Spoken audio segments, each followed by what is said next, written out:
It is a tragic attack on the most sacred right, and a right that makes our democracy what it is, and that is the right to vote.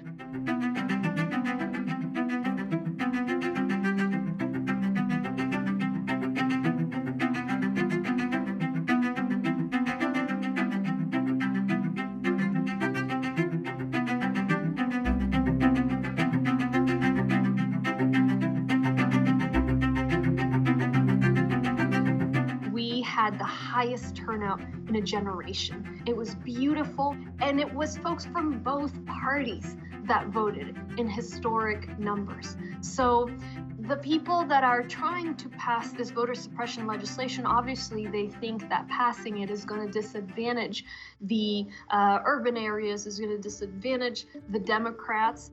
And the sad part is ultimately it will disadvantage both parties.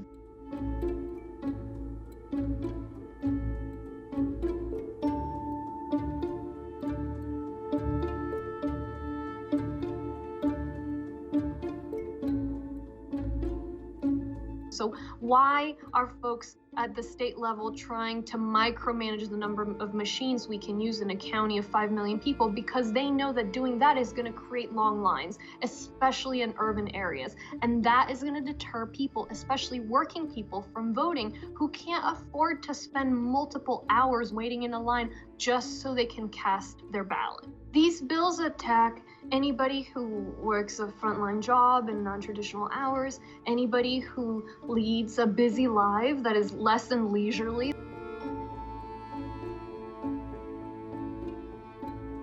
Now, we know that disproportionately, it's communities of color that work these frontline jobs, that have multiple jobs, that can't possibly make it to the polls before 7, that need a little bit more flexibility.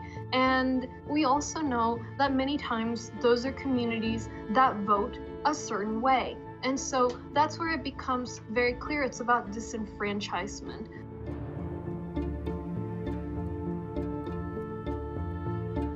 We must have trust and confidence in elections, and one way to do that is to make sure that we reduce the potential for voter fraud in our elections. There was no evidence of any kind of widespread voter fraud. That's, of course, part of the excuses that they're using, which again is not a new excuse. It's something that a tragic history of voter suppression and racism has existed under.